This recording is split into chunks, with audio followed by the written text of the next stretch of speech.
집중 분석 준비했습니다. 이번 주 뉴욕 증시는 대형 이벤트에 산적된 한 주가 될 것입니다. 그와 관련한 분석 들어볼 텐데요. 레그넘 투자자문의 이춘광 대표께서 자리했습니다. 안녕하십니까? 네, 안녕하세요. 네, 먼저 오늘 아침에 마감한 뉴욕 증시부터 살펴주실까요?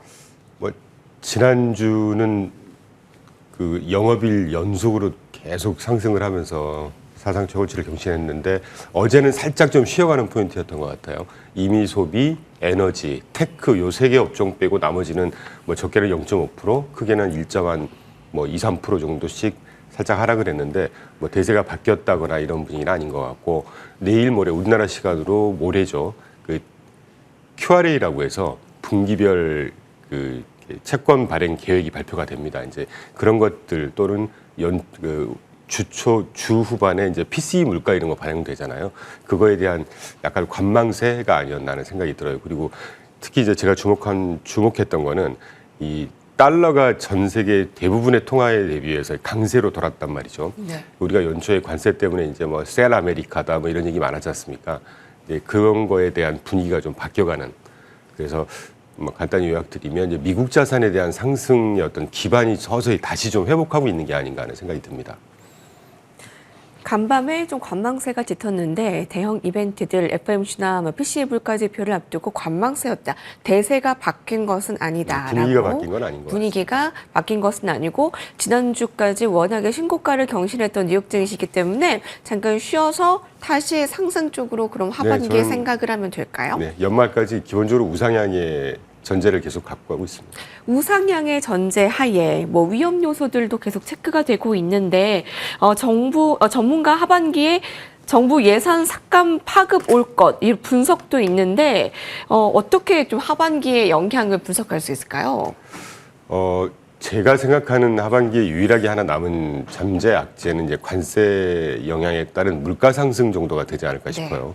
네. 여전히 저는 1기 때를 비추어 보면 2기 때도 관세에 따른 물가는 일시적으로 끝날 거라고 보고 있습니다. 다만 그게 이제 언제 발현이 되는지가 가장 초미의 관심사인데 사실 당초에 저는 지난주에 발표된 소비자 물가지, 생산자 물가 지수부터 반영이 될 거라고 일부 생각을 했어요. 근데 물론 일부 반영은 됐습니다만 시장의 어떤 분위기를 바뀔 만큼의 강도는 아니었던 것 같고 다만 최근에 월가의 분위기를 보니까 한 9월 정도가 변동성의 정점이 되지 않을까. 다시 말하면 물가가 본격적으로 이제 투영이 되는 그 시기를 9월 정도로 보는 것 같아요. 관세에 따른 그 물가 지표가 하반기에 가장 큰 키를 잡고 있다. 이렇게 보면 되겠네요. 그 네. 변동성이 9월에 좀 윤곽이 나타난다라고 보시는 9월이라고 거죠? 9월이라고 하니까 8, 9월 정도 네. 어라운드 8, 9월이 되지 않겠습니까? 예. 또 9월에는 FOMC에서도 금리 결정이 있는데 아마 네. 인하 가능성이 9월에는 좀 점쳐지고 있지 않습니까? 그런데 이게 조금 우리가 민감하게 봐야 되는 것이 만약에 8, 9월 달에 물가가 좀 이렇게 관세 영향 때문에 많이 되튀는 상황으로 나온다. 이러면 9월 금리 인하도 우리가 확실하게 장담을 할 수가 없는 거 아니겠어요? 그래서 저는 다른 방송들에서 이런 표현을 가끔 쓰고 있는데 네. 이제 오늘 내일 FOMC 결과가 나올 거 아니겠습니까? 네. 깜짝 인하 가능성도 좀 있지 않을까 7월 달에. 네. 7월에요? 예. 지금 당장 이번 주에 금리 동결이 거의 99% 예상을 하는데 네, 대표님께서는 그렇고요. 예, 깜짝 금리 인하 가능성이 만약에 있다면 그 증시는 어떻게 되는 건가요? 증시는 날아가지 않겠습니까? 네. 네. 근데 이제 그럴 가능성을 굳이 우리가 수치로 따지자면 한 20, 30% 레벨인데 그래도 지난주에 트럼프가 그 FRB 청사 방문 깜짝 방문하면서 이렇게 인터뷰라든가 그리고 최근에 이제 제롬 파월이라든가 FOMC 위원들의 입장에서도 볼 때 9월 달에 우리가 분명히 90% 이상으로 이제 금리 인하 가능성을 점치고 있는데 물가가 만약에 그때 되튀어서 나온다고 하면 명분상 금리 인하할 수 없는 거 아니겠습니까? 그렇기 때문에 절대 제가 이렇게 어떤 여론을 막 이렇게 흔들어 보자 이런 차원이 아니고 개인적으로 저도 이제 미국에만 투자를 하고 있으니까 계속 팔로우를 해보면 지금 상단 기준으로 FOMC 정책 금리가 4.5란 말이죠. 전 세계에서 가장 높은 수준입니다. 네. 그런데 여기서 25bp 인하한다고 해서 어떤 대세가 바뀔까? 네. 인하한다고 해서 물가가 다시 천정부지로 솟는 상황이 될까? 저는 그게 아닐 것 같거든요. 그래서 9월 달의 분위기가 애매할 수도 있으니 느낌이 7월 달에도 깜짝 인하 희망 플러스 전망을 그렇게 조심스럽게 해보고 있습니다. 하반기에 제일 중요한 건 트럼프 대통령 관세 정책에 따른 물가 영향인데 9월에 물가가 많이 오른다면은 금리 인하 명분이 좀 적어지기 때문에 7월에 금리 인하 깜짝 인하 가능성도 그리고 우리가 굉장히 좀 큰 있다. 압박을 하고 있잖아요. 아, 지금. 네네. 심지어 뭐 마이크 존슨 하원 의장조차도 굉장히 이례적으로 제롬 파월이 환멸을 느끼고 있다, 뭐 이런 멘트를 막 날리고 있단 말이죠. 그러니까 압박을 계속 가하고 있다는 측면에서 보면 일부 영향은 좀 받지 않을까 하는 느낌이 듭니다. 네, 그거는 뭐 오늘 내일 이제 뭐 결과가 결과 나올 테니까 나와요, 네. 7월에 동결 합리적이지만 7월에 금리 인하 가능성도 뭐 없지 않다. 이 부분 뭐 금리 인하가 만약에 된다면 뭐 증시는 날아갈 것이다. 일단 하반기에는 증시 우상향을 보고 있습니다. 우상향에 가장 크게 오를 업종은 뭘로 보시는지 궁금한데 네. 왜냐하면 또 매그니피센트 세븐 종목들의 이번 주에 줄줄이 실적 발표가 예정되어 있기 때문에 좀 살펴주신다면요. 기본적으로 AI와 관련한 M7 테크주들의 리더십은 여전히 할 거라고 보고 있습니다. 다만 지난 2년 동안 엔비디아를 예를 들어 보면 지난 2년 동안 엔비디아가 뭐 수백 프로가 상승을 했잖아요. 그 정도의 이제 상승의 강도는 좀 떨어질 텐데 왜냐하면 주가라는 게 이제 가격의 상승이니까 지난 2년 동안의 상승세를 뭐 보여주기는 쉽지 않지만 그래도 기본적으로 리더십을 가져갈 텐데 저희 회사에서 보고 있는 하반기에 이 금리 인하 규제 완화 한 달 됐습니까? 감세안 통과됐잖아요. 거기에 이제 주요한 내용이 규제 완화, 감세 뭐 이런 거란 말이죠. 거기에 가장 수혜를 받을 만한 분야를 저희는 뭐 몇 개를 보고 있는데 그 중에 하나는 중소형이라고 보고 있어요. 러셀 쪽으로 좀 더 네, 투자 확대를 중소형과 보고 부동산 분야가 이 하반기의 정책의 어떤 수혜에 따른 상승 탄력이 가장 좋은 업종 중에 몇 개가 아닐까 하는 생각을 하고 있습니다. 금리 인하와 규제 완화, 이제 감세 쪽으로 봤을 때 뉴욕 증시 하반기에는 중소형과 부동산 쪽으로 투자를 확대하는 것이 좋을까요? 네, 저는 실제 저희 포트폴리오도 이렇게 반영을 하고 있고요. 실제로 중소형과 관련한 중소형 산업재 같은 경우가 저희가 재작년 하반기에 미리 좀 포트폴리오에 투영을 해놨는데 누적으로 지금 거의 뭐 70%가 넘으니까요, 수익률이. 이건 ETF 기준입니다. 저는 ETF로만 포트를 짜니까. 뭐 그 정도면 굉장히 큰 상승세 아니겠어요? 아, 네. ETF 쪽으로 이제 관심을 더 크게 두시는데 하반기 쪽에 중소형과 부동산 쪽에 관심을 아주 크게 두시네요. 네, 대표님께서는요. 그러면 AI 쪽은 어떻습니까? 닷컴 버블 때보다 현재 월가에서는 좀 고평가가 너무 심하다. 위험 경고에도 불구하고 S&P는 연일 사상 최고가 경신 아니겠습니까? 낙관론과 경계감 쪽에 어느 쪽을 믿어야 될까요? 시장은 뭐 늘 낙관론과 비관론이 항상 섞여 있게 마련이죠. 특히 최근에 나오는 비관론.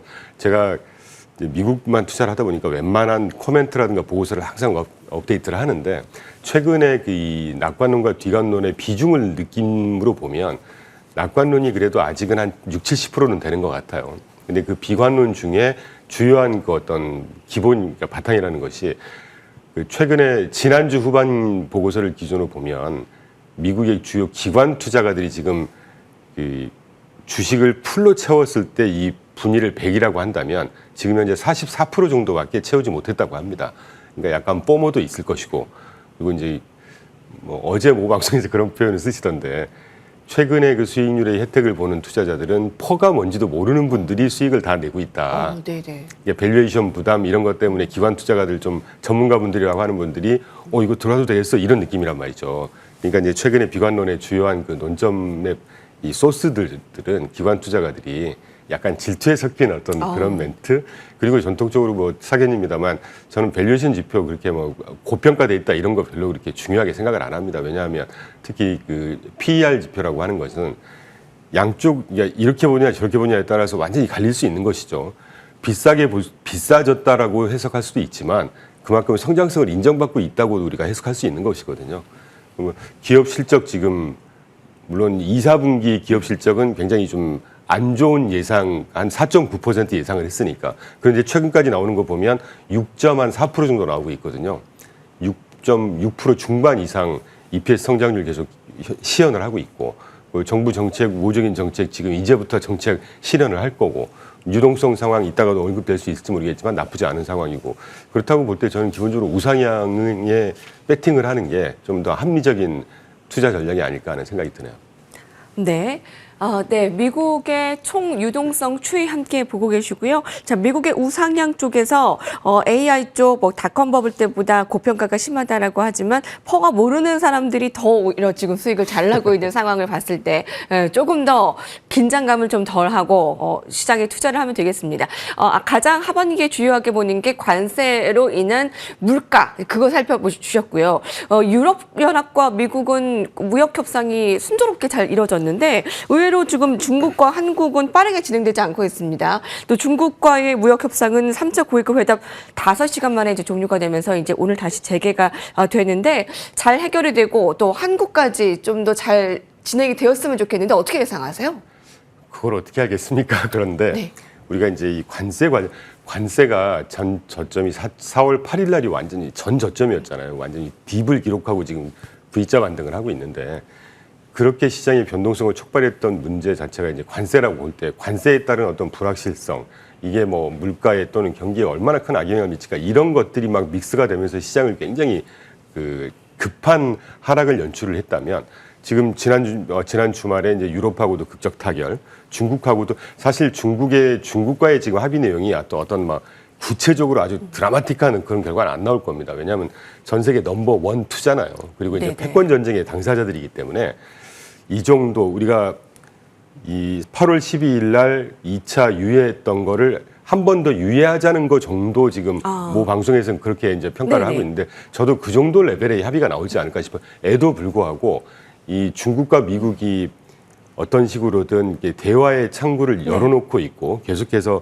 컨택을 하고 있다는 측면에서 보면 이 관세에 따른 불확실성은 점점 거치고 있는 게 아닌가 하는 생각이 듭니다. 그렇기 때문에 기본적으로 주식시장, 자본시장에는 긍정적으로 작용할 거라고 봐야죠. 그리고 마지막으로 이제 한국하고의 협의 내용은 어떤 식으로 협의가 되겠죠. 네. 우리나라에서 뭔가 뭐 유럽이 그랬던 것처럼 일본이 그랬던 것처럼 뭔가 이제 선물 보따리를 줘야 된다는 게 지금 어떻게 보면 큰 이제 분위기인데 글쎄 우리나라가 뭔가 줄 수 있는 어떤 선물 보따리가 뭐가 있을까 하는 생각에서 조금 걱정은 되긴 하는데 그래도 뭐 31일 날 지금 협상을 한다고 하니까 일단 두고 봐야 될 것 같아요. 미국은 대중국 관세를 145%, 중국은 대미 관세를 125% 부과하면서 참 무역 전쟁이 고조되었던 게 이제 불과 몇 개월 전인데 귀추가 주목되는 상황에서 좀 유예 연장 가능성이 좀 제기가 되고 있고요. 한국과는 한 15%로 좀 잘 됐으면 좋겠는데 어떤 좀 선물을 좀 줘야 될까에 대한 긴장감이 참 큽니다. 자, 무역협정과 더불어 이번 주에 그 메타와 마이크로소프트, 애플, 아마존 뭐 줄줄이 기업 실적 나타나는 것이 그 미국 증시에는 좀 긍정적인 영향을 미치게 될까요? 좀 숫자적으로 좀 더 구체적으로 말씀해 주신다면요? 그러니까 우리가 이제 구체적 앱솔루트 넘버라고 하잖아요. 예를 들면 EPS 성장률이 지난 전분기가 1% 상승했는데 이번에가 1% 이상이 나와야 될 거 아니겠습니까? 그래야 기본적으로 증시는 훈풍을 타는 거잖아요. 전분기 대비해서는 개선이 되는 모습이어야.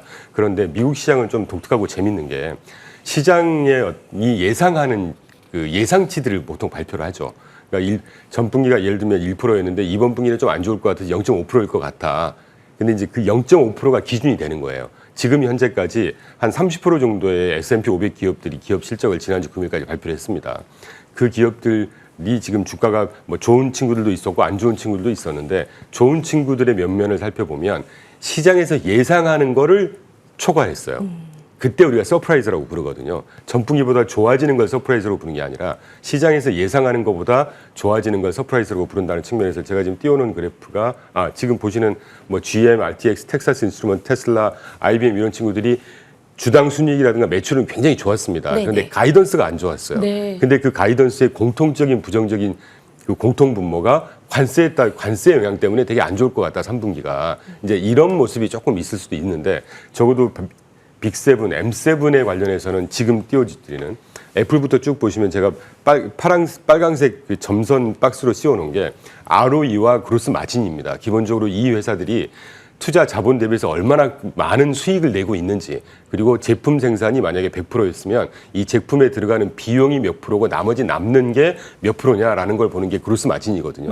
기본적으로 보시면 뭐 테슬라 정도를 빼고 나머지가 ROE를 보시면 애플이 138%입니다. 무려 138%예요. 그리고 대표적인 엔비디아 115%입니다. 그리고 그 옆에 그로스 마진을 보시면 적은 게 뭐 한 40%, 많은 게 아마 7, 80%씩 되잖아요. 네. 기본적으로 수익성이 굉장히 좋다는 얘기고 아, 네.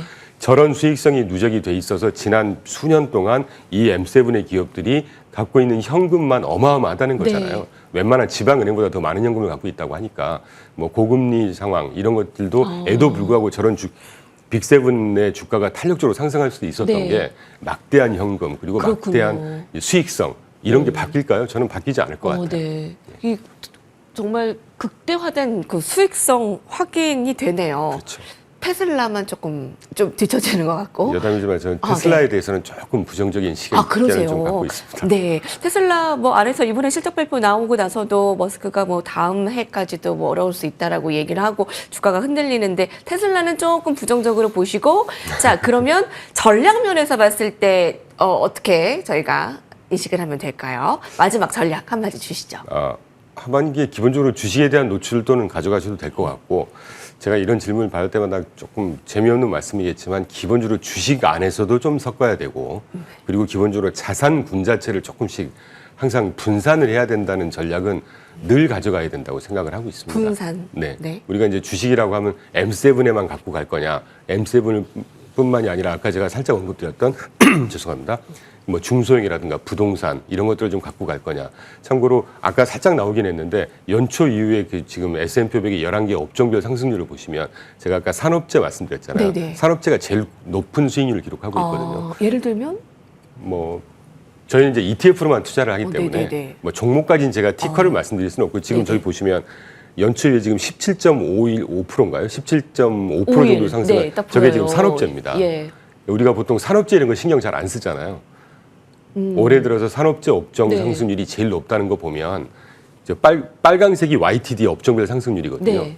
이게 보시면 예를 들면 뭐 헬스케어라든가 필수 소비, 임의 소비가 그동안에 좀 약했었는데 너무 약하고. 어제는 하루 올랐으니까 그게 네. 대세라고 볼 수는 없는 것이고 지금 보시면 산업재가 제일 높고 그다음 테크 뭐 이런 식 아니겠어요. 그래서 업종별로도 조금 분산해야 될 필요가 있고 뭐 주식과 채권 또는 헤지펀드 뭐 실물 이런 식으로도 좀 분산하는 것이 이게 위험 조정 수익률 개념에서 보면 항상 양호한 수익률을 안정적으로 내는 방법이더라고요.